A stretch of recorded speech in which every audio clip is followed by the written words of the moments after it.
Hi, welcome back to my channel. My name is Carter Walker. I love talking about movies, music, comics, and games. I had the awesome opportunity to go to Sundance Film Festival today and tomorrow, and I got to check out a Haitian movie that was playing at the festival called Kidnapping Incorporated, or Kidnapping Inc. for short, and I really wanted to talk about it because I thought it was very, very interesting. I apologize. I got a new phone because my old one broke today, and it's one of the newer iPhones, and so it doesn't have the stupid connector for my mic, so I'm just going to be doing this off of the iPhone recordings. Basically, the plot of this movie is two people are hired to kidnap the son of an important political figure in Haiti, and it just kind of follows their day as everything goes wrong very, very quickly for them. And I'm very glad that I went in blind, so I would recommend doing that as well. I'm going to do my best to not spoil anything in this review, considering there aren't any trailers out. As far as I'm aware, there's just one poster.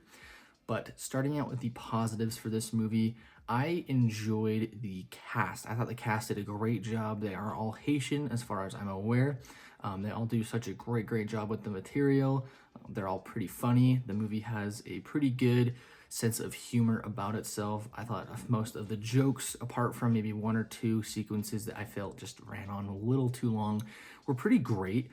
And I really enjoyed the banter between the main characters, Doc and Zoe. They're the two main Haitian guys that get hired to kidnap, and they just have really fun banter, especially in the first like 30 minutes of the film. They have a lot of fun back and forth that just is really funny, and I really enjoyed it. And another thing that comes to mind is the incredible style that the director puts into this film. It is just so stylistic. There's a lot of really great close-up shots that focus on a gun being fired or a gun being raised, tracking, and it just helps add to some of the tension that's being built in some of these really well done scenes.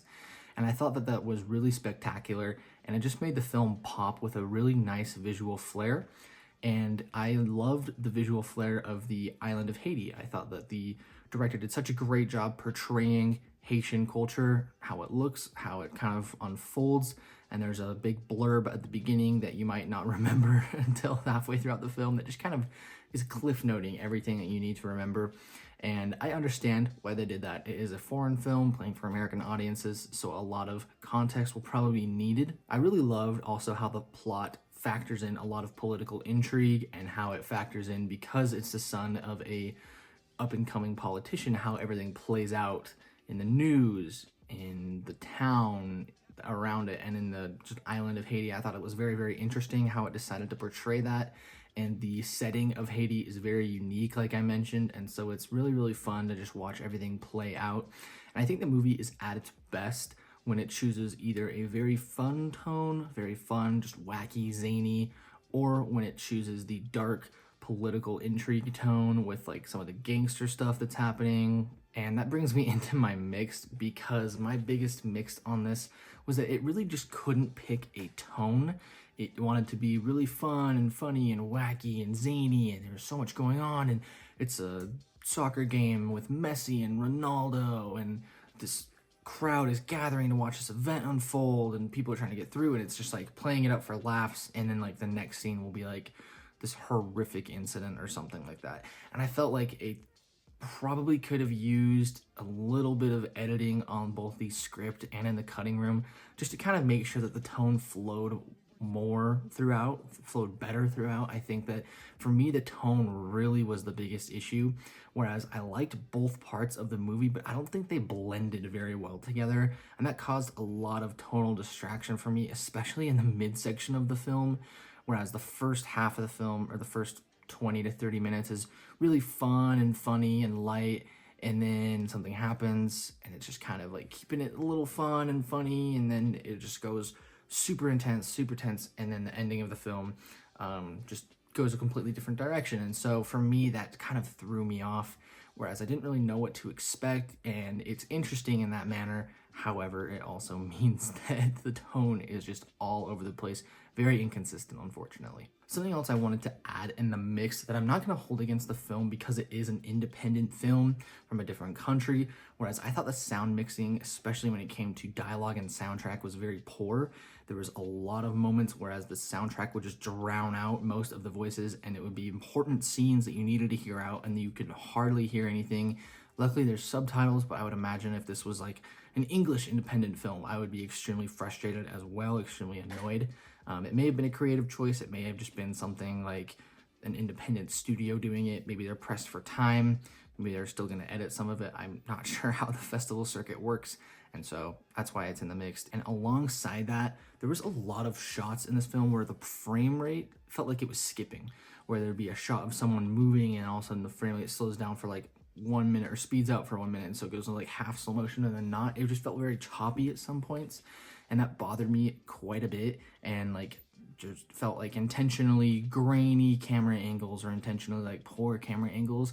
And again, because it's an independent studio, an independent film, I can't really feel my best holding that against the film because I'm not sure if it was a creative choice. If it was, it didn't work for me, or if it's just, you know, they didn't have enough equipment, which, you know, is something that just holds it back. And so because it's not a Hollywood production, like a big blockbuster budget Hollywood production, I'm not going to hold it against the film. However, going into my negatives, this is a movie where I think the parts of it are more interesting than the whole. Like I mentioned in my mixed, the tone clashes very, very hard, and I think that the execution just wasn't there, wrapping it into one finite story. There's a lot of interesting ideas in this film.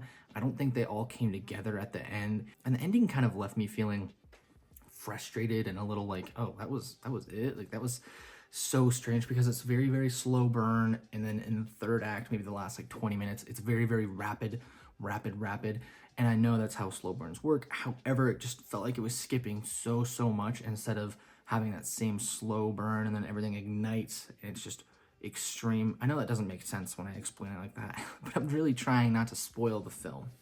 And so I felt like it skipped a lot of events and it just kind of jumped maybe 20% forward instead of, you know, going through that 20%. And I think that that extra 20% really could have benefited the film.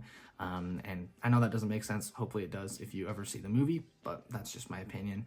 Most people that I talked to leaving the theater ended up really liking this, including 2 of my film friends that went and saw it with me.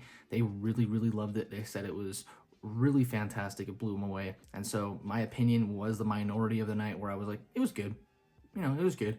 There's things that I really loved about it and things that I really didn't like about it. Like I mentioned before, there's just a few sequences that go so zany and over the top that it makes it really hard to A, care about the really heavy stuff that occurs later or before the film, and B, just makes it feel very awkward and disjointed to where there's something so over the top and zany and just outlandish that it's played out for laughs, and it's like, what is going on? And then, you know, like maybe 10, 15 minutes later, you see someone just get horribly murdered or something like that. And so again, it just threw it off in a way where I don't think that the tone was consistent throughout. If they had muted some of that over the top zany stuff that just kind of makes no sense, then I think I would have enjoyed it a little bit more. However, this is a movie that I think is very unique and definitely worth checking out if you like foreign films. It's the first Haitian film I've seen, so that was pretty great. And it was really awesome to see it at Sundance. I didn't see any of the cast or crew, which was kind of a bummer, but it's just free tickets through my university, so I really can't complain. So yeah, whenever you guys see Kidnapping Inc., let me know what you think about it down in the comments below. Is this something that you're looking forward to? I hope it comes out this year so more people can see it and we can have some discussions about it. I definitely see both this review bombing and the movie kind of going unnoticed. However, I hope that A, the movie doesn't go unnoticed, because I think that there's a lot of people that would really like it, and the review doesn't bomb because I like my YouTube channel. But anyways, guys, let me know what you think about it. And as always, I'm Carter Walker. I'm seeing another movie at the festival tomorrow.